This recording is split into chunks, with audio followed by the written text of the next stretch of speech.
Whenever I travel, I carry a little metal box of Altoid mints because after a 4-hour, 7 a.m. flight, everyone has bad breath. So, almost anyone is willing to take the mint from the Muslim on the airplane.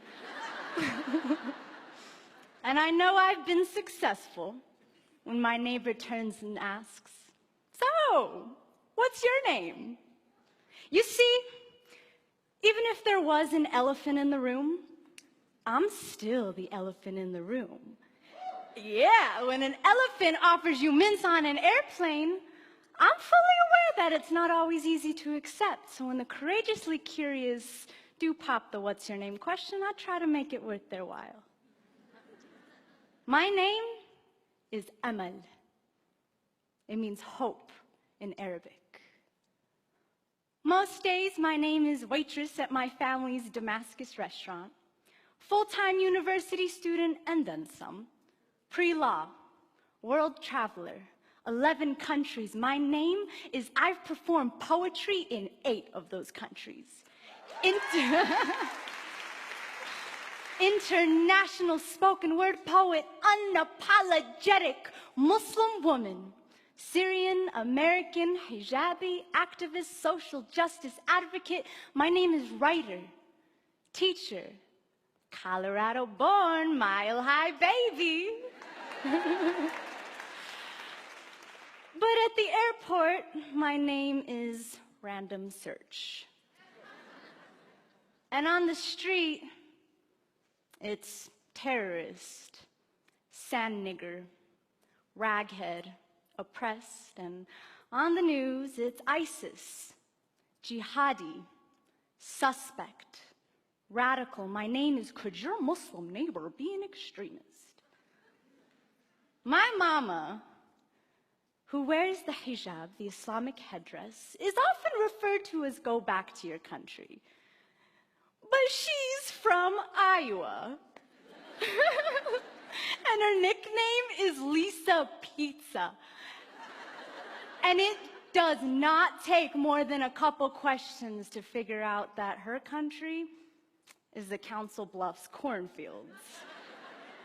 But how would someone know this without asking? They say the shortest distance between two people is a story.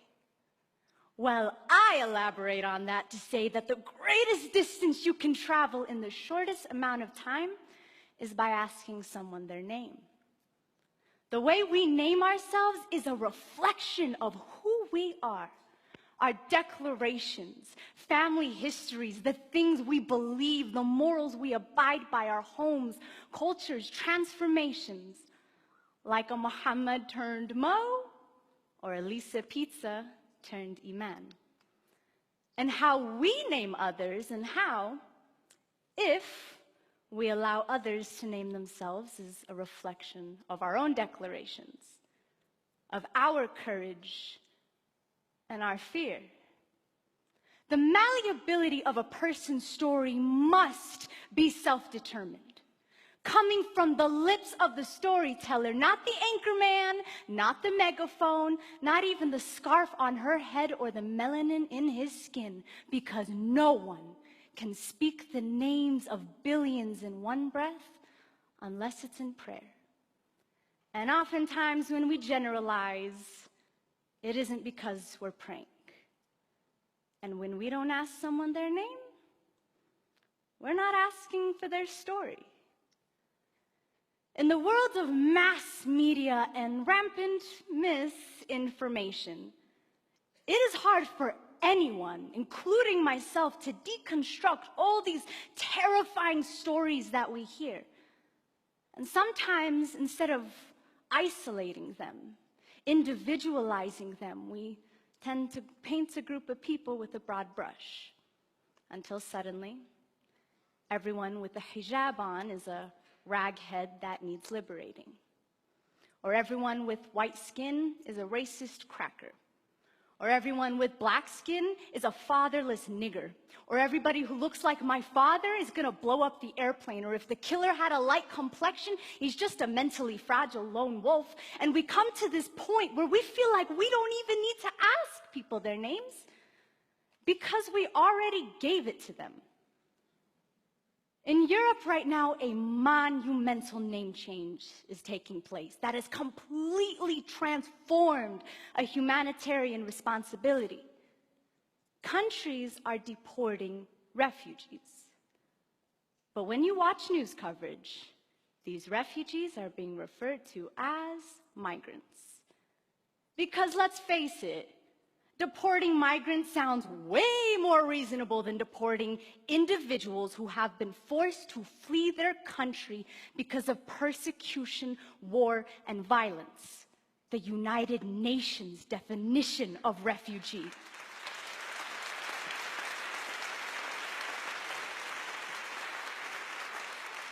And in naming these people this way, we've attributed to them a choice instead of a circumstance, some economic gain instead of a desperation to flee a war zone. These little ones are refugees, not migrants. I took this photo last year at a refugee camp on the Syrian-Turkish border, and contrary to popular belief, they aren't poisons. They're not here to steal our democracy or to take over our neighborhoods. They're people, families who wish that they could go home, but have had to make that home somewhere else. And we've come to this point where the word migrant essentially means piles of brown, foreign-speaking people. And we end up forgetting there was a point where some people would have considered those who looked like this to be migrants as well. Right, though?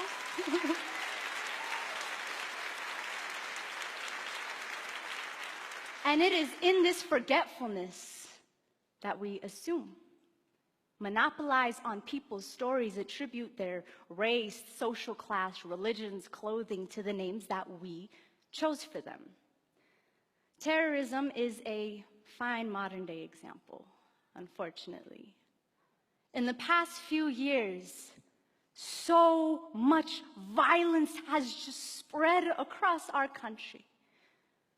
But when you watch the news, there's always a specification as to whether or not terrorism was involved, which I think we all know means the killer looked like this, which he's a babe, which must mean that the killer, of course, pledges his allegiance to this, right? But correct me if I'm wrong, news coverage does in fact tend to be a little different when the terrorist looks like this.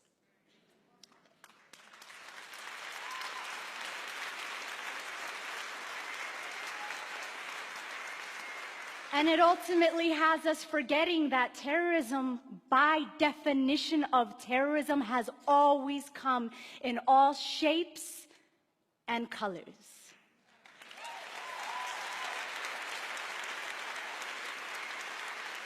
And what happens when we confine certain names with certain depictions, wrongfully excluding some and including others?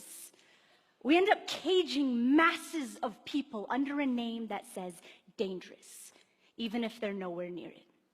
Like when we say thug instead of 17-year-old black child. When we say alien instead of immigrant. When we say lazy poor people instead of unequal wealth distribution. When we say bomb instead of clock.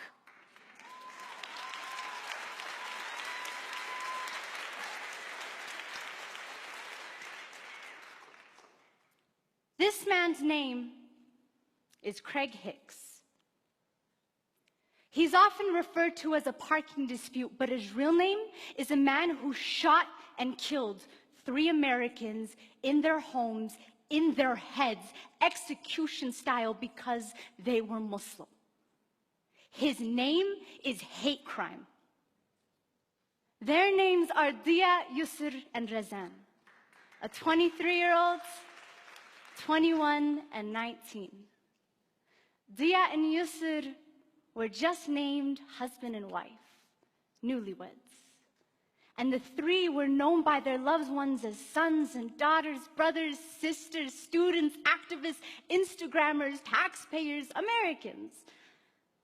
But now, their names are too young to have been taken. Their names are rest in peace, Allah yarhamu. Hicks did not ask them their name. He assigned it to them when he assigned them each a bullet, named him a threat to his America, and as a result, took their lives.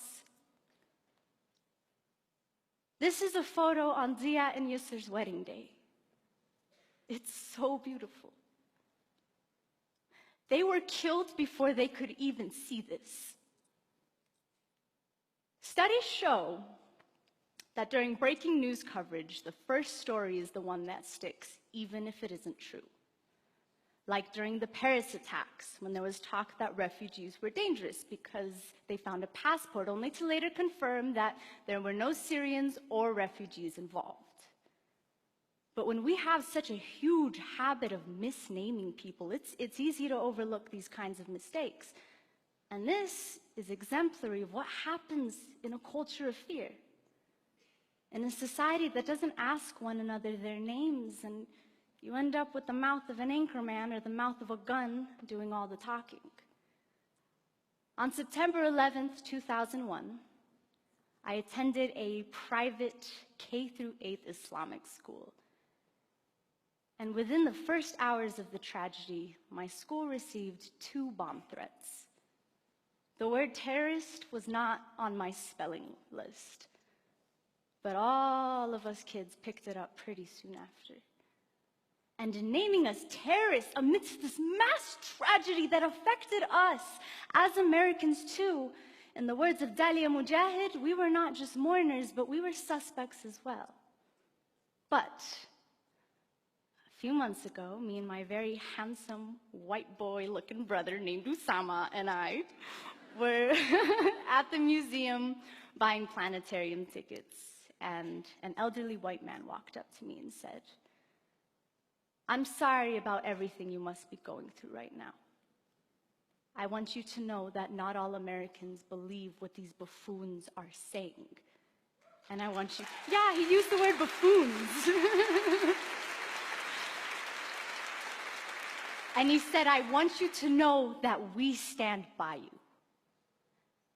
Now, had I not been wearing a little piece of my identity on my head, he wouldn't have known to tell me this.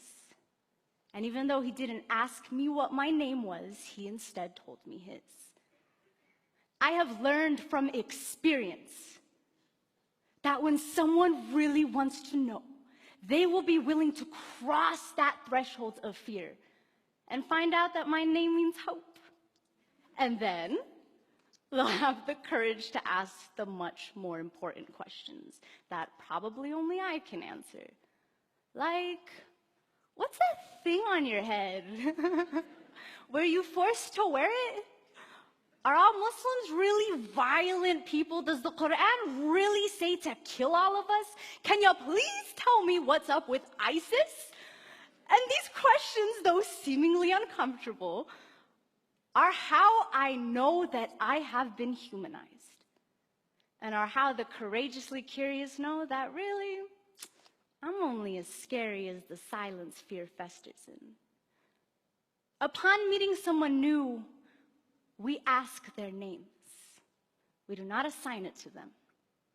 And with that name, we are given ancestry, bloodlines and dialects, books and poems, perspectives, wars, struggles, and survival stories. What's your name is such a short distance to cross. But when you ask me, ooh, buddy, I'm gonna take you from Kuala Lumpur to Barcelona to Beirut. We're gonna go to Damascus, to Sydney, to Trinidad and Tobago. I will show you Mecca.